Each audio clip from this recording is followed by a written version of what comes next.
A friend of mine, Greg Lyons, was the band director for a year, and he found a job. He went to Glasgow. It was one of his dream jobs. And he resigned on June 30th. And Vernon Wilson called me and offered me a job. And he said, come in and talk to us. So I did, and that was on July 1st. And the first rehearsal we had was on July 2nd. So I had one day to get ready for that. In 1987, I was starting, I think, my 13th year as an English teacher. I was shocked when I opened the messenger and said the board had hired Bruce Soderstrom. I know that guy. 1987 was such a fun year. And it was Mr. Soderstrom's first year, and we all knew him because he was assistant director underneath Mr. Davis. So we all knew him, and we all thought that, you know, he played the trumpet like you would not believe, and we all really liked him. Well, his legacy is that he's a great musician. I do remember that band directors would gather whenever Meade County was on the podium. Bruce's ability to teach. Bruce has perfect pitch. Paul might have, he almost did. But they're teaching, they're classroom teaching. Of course, all band directors tolerate marching band, but they excelled at it. Mr. Soderstrom knew us, but he held that higher level of excellence for us. His philosophy of music education absolutely took all of us to a new level. And because it was his first year, we all wanted to be the best we could be to show him how proud we were to have him back. The 1987 band was special because, first of all, we won the state 3A champion. And we also won what they call the small class, Class A, at the Contest of Champions in Murfreesboro, which back then, that was the big contest of the year, was the Murfreesboro contest. And everything just felt like, and it's kind of a corny term, but it felt like magic. You know, everything just worked, and the kids decided they were going to be good. That was the main thing.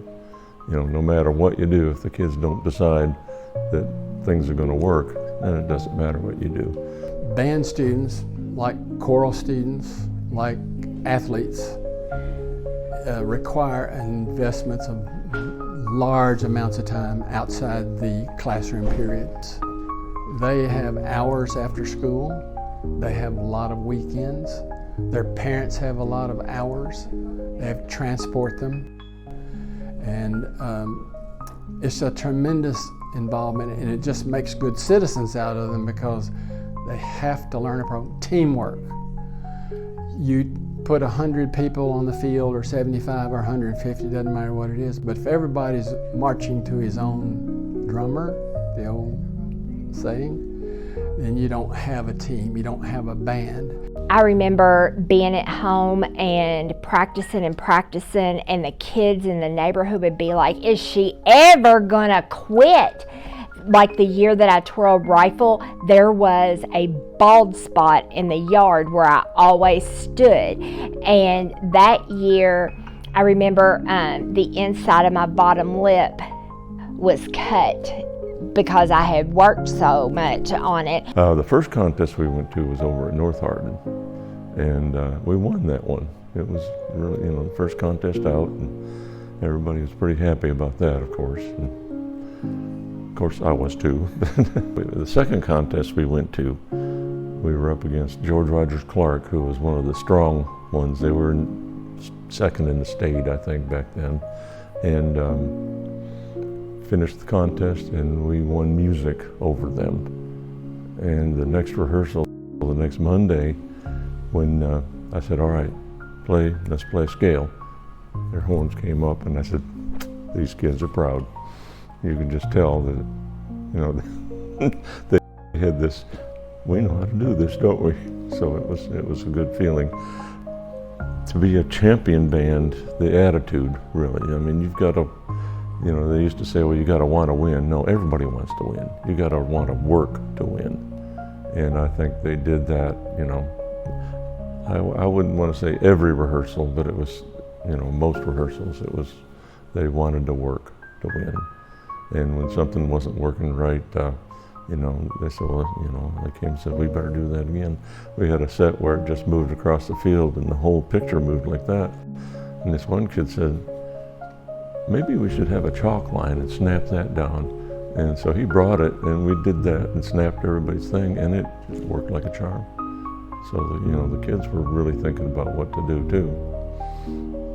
It was like we all just assumed that we were going to go far that year. We won the state championship, and I tell you, I remember after the awards ceremony, I remember we were all crying. You know, I remember going up and hugging him and saying, "We did it," and he said, "Yes, we did. We did it." And that was just one of those moments that I'll never forget.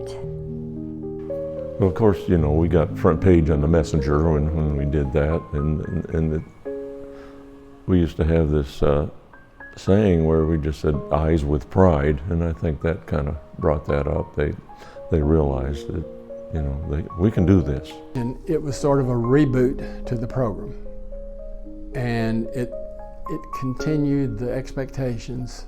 It set new standards. They won Class A at Murfreesboro. They had won AA at Murfreesboro. They won the new state. That KMEA was fairly new. So I think everybody since then knows there are certain expectations. Being in a championship band, it makes you feel so proud.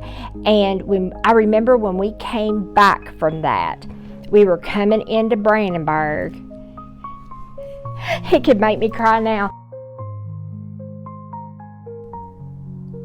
The lights were going and we were all crying, and that year it was like the bands, even if we wouldn't have been champions, I think that part of wanting to be excellent, it permeated the whole community.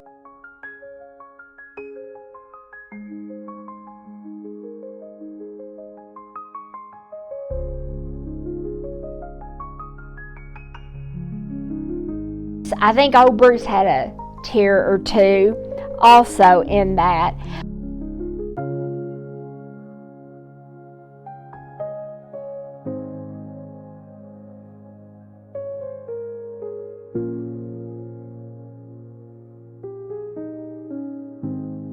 He had a quiet strength that made all of us want to be better.